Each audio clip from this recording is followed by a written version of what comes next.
Genesis 1 through 31, NLV. In the beginning, God made from nothing the heavens and the earth. The earth was an empty waste, and darkness was over the deep waters. And the Spirit of God was moving over the top of the waters. Then God said, "Let there be light," and there was light. God saw that the light was good. He divided the light from the darkness. Then God called the light day, and he called the darkness night. There was evening and there was morning, one day. Then God said, "Let there be an open space between the waters. Let it divide waters from waters." God made the open space, and divided the waters under the open space from the waters above the open space. And it was so. Then God called the open space heaven. There was evening and there was morning, the second day. Then God said, "Let the waters under the heavens be gathered into one place. Let the dry land be seen." And it was so. Then God called the dry land earth. He called the gathering of the waters seas. And God saw that it was good. Then God said, "Let plants grow from the earth, plants that have seeds. Let fruit trees grow on the earth that bring their kind of fruit with their own seeds." And it was so. Plants grew out of the earth, giving their own kind of seeds.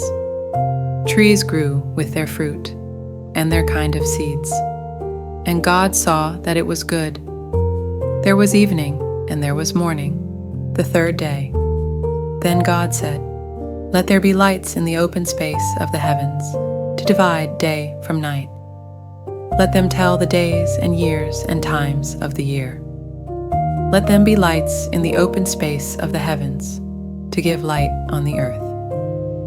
And it was so. Then God made the two great lights, the brighter light to rule the day, and the smaller light to rule the night. He made the stars also. God put them in the open space of the heavens, to give light on the earth, to rule the day and the night. He divided the light from the darkness. And God saw that it was good. There was evening and there was morning, the fourth day. Then God said, "Let the waters be full of living things. Let birds fly above the earth in the open space of the heavens." God made the big animals that live in the sea, and every living thing that moves through the waters by its kind, and every winged bird after its kind. And God saw that it was good. God wanted good to come to them, saying, "Give birth to many. Grow in number. Fill the waters and the seas. Let birds grow in number on the earth." There was evening and there was morning, the fifth day. Then God said, "Let the earth bring into being living things after their kind, cattle and things that move upon the ground, and wild animals of the earth after their kind." And it was so. Then God made the wild animals of the earth after their kind, and the cattle after their kind, and everything that moves upon the ground after its kind. And God saw that it was good. Then God said, "Let us make man like us, and let him be head over the fish of the sea, and over the birds of the air, and over the cattle, and over all the earth, and over everything that moves on the ground." And God made man in his own likeness. In the likeness of God he made him. He made both male and female. And God wanted good to come to them, saying, "Give birth to many, grow in number, fill the earth and rule over it. Rule over the fish of the sea, over the birds of the sky, and over every living thing that moves on the earth."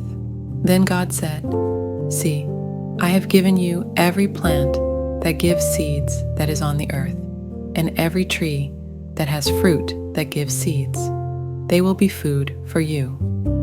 I have given every green plant for food to every animal of the earth, and to every bird of the sky, and to everything that moves on the earth that has life."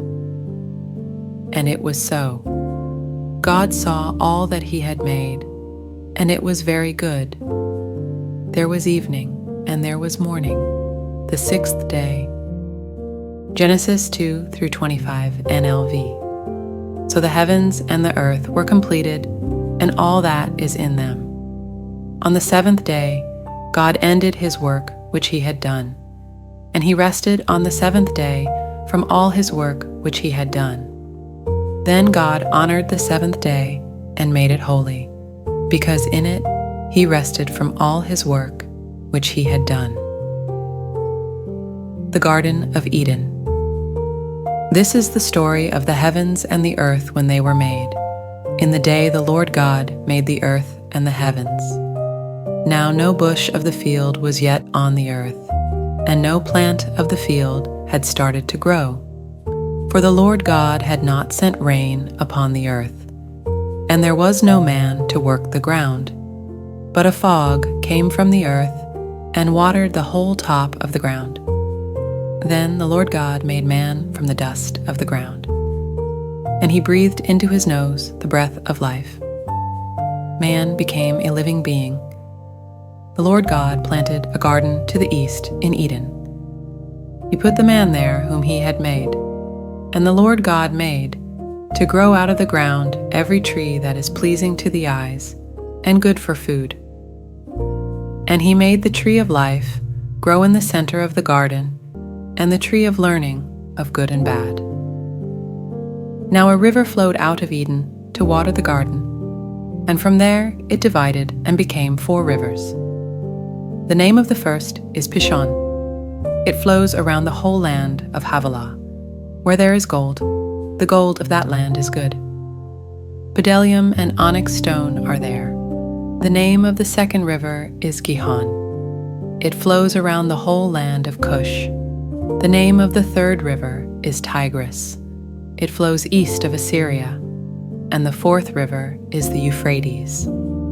Then the Lord God took the man and put him in the Garden of Eden to work the ground and care for it. The Lord God told the man, "You are free to eat from any tree of the garden, but do not eat from the tree of learning of good and bad. For the day you eat from it, you will die for sure."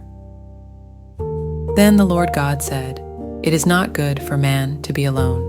I will make a helper that is right for him." Out of the ground the Lord God made every animal of the field and every bird of the sky. He brought them to the man to find out what he would call them.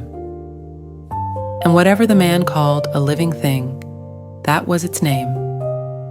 Adam gave names to all the cattle, and to the birds of the sky, and to every animal of the field. But there was no helper found that was right for Adam. So the Lord God put the man to sleep as if he were dead. And while he was sleeping, he took one of the bones from his side and closed up the place with flesh. The Lord God made woman from the bone which he had taken from the man, and he brought her to the man. The man said, "This is now bone of my bones and flesh of my flesh. She will be called woman because she was taken out of man." For this reason, a man will leave his father and his mother and will be joined to his wife, and they will become one flesh. The man and his wife were both without clothes and were not ashamed. Thank you for listening to today's Bible readings. Click on the video titled Genesis 3 through 4 to continue.